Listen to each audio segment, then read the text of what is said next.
After practice for tomorrow's Canadian Grand Prix, Niki Lauda, twice a world motor racing champion, announced to an astonished motor racing world that he was retiring from the sport. Here's Murray Walker. Well, to say that the motor racing world's stunned by Niki Lauda's totally unexpected retirement is a masterpiece of understatement, because he's been at the top for 5 years, and all the recent talk's been about who he'd be with next year to stay there. But it's typical of the man, because Niki's serious, curt, antisocial, and frighteningly intense in his application to his chosen life.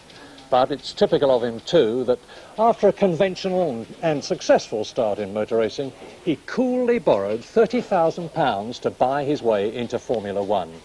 In 1974, he achieved the Grand Prix driver's ultimate goal, a place in the Ferrari team, a place which he more than justified in 1975, when early in the season he won here at Monaco, and then went on to achieve 4 more victories and become world champion, thanks largely to his utterly dedicated and ruthless pursuit of perfection through day after day and mile after mile of developing the new Ferrari at the company's Fiorano test track, because for the demanding Lauda, only the very best will do.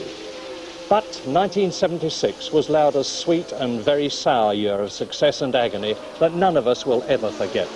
For after 5 magnificent wins in the Ferrari, and with the World Championship virtually assured again, he had his horrific fiery crash in the German Grand Prix at the Nürburgring, a circuit he was very much against. In hospital, he was fully expected to die, but his fight for survival was nothing less than you'd expected of him.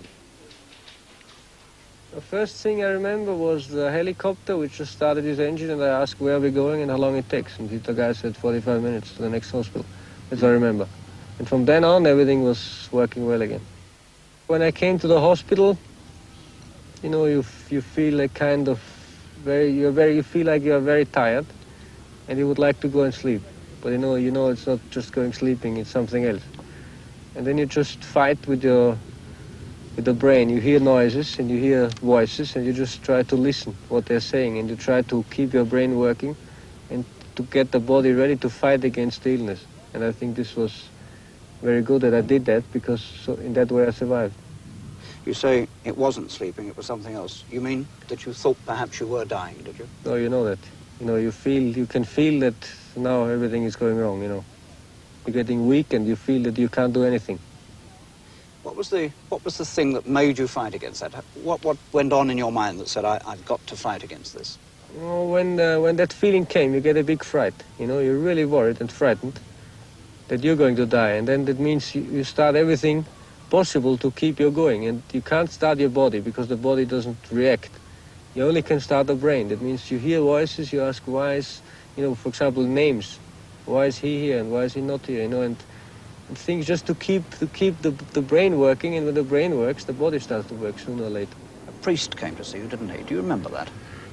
Yes, one of the nurses asked me if I want a priest, and I said yes, why not? Because, I was worried about everything, so it might be a good idea. I'm Roman Catholic, so the priest came, and I expected him that he will speak with me and tell me some, that I should try hard to survive and all that. Instead, he didn't say anything. He just put a little cross on my shoulder and left again. So, shrugging off the last rites, Lauda was unbelievably back 4 races later, and but for controversially retiring from the Japanese Grand Prix, would almost certainly have been world champion for the 2nd year in succession.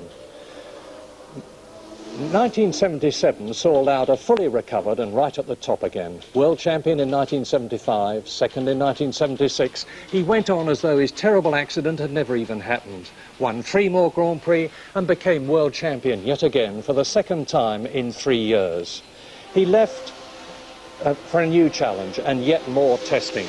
More testing to perfect an entirely new car. A car with which he appeared for the first time when he received BBC TV's prestigious Overseas Award at the end of the year. A momentous year, and it was an award with which he was clearly delighted.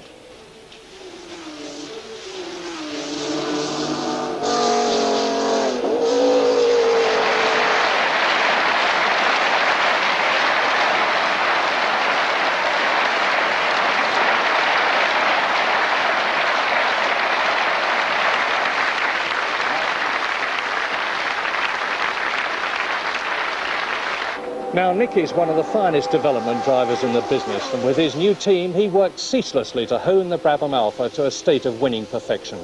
He drove as well as he's ever driven, despite crashing in Austria, tried as hard as he's ever tried, and he did well, but not as well as he'd done in the Ferrari team.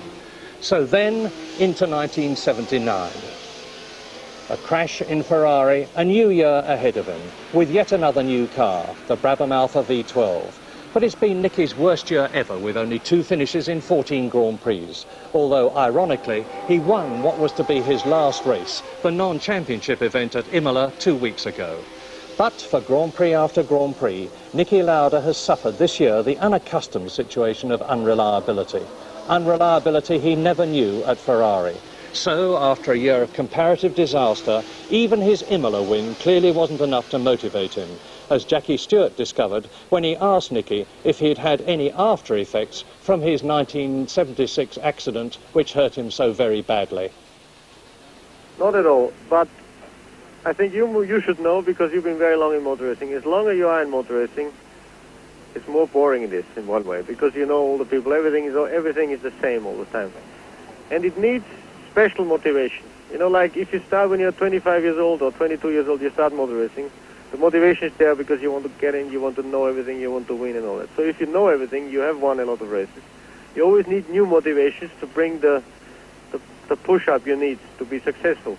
And my new motivation is that new Brabham Ford car now, which I think has the same engine as all the other people. I don't think I will have a disadvantage. And if we do work hard and make the car quick, I think we can be successful. And this is more important to me now than it was in the past. So I want the people around me to help me and motivate me to give all the things I always have given. But it's more difficult to give now because, you know, you're... That's why I retired. Does that mean that Niki Lauda isn't so far away from going into other facets of his life if this didn't perform to his satisfaction? I think it's even more complicated in that respect because, as you know, you have to drive racing cars with your heart and your head for it. The main thing is the heart. You have to get into these cars and you have to be excited now to start the practice tomorrow here in Montreal, you know, to really get moving. So if you get in the car all miserable and say, oh shit, I have to drive again, all that, it won't work. And I sometimes feel a little bit of not all that power, because especially the problems I had. I only finished 2 races this year. So, you know, it's all not funny anymore. So it really does get boring. And as long as the heart and the head is there, it is still. But I can feel one day it won't be anymore. And then I will retire overnight because, as you know, there's no point struggling along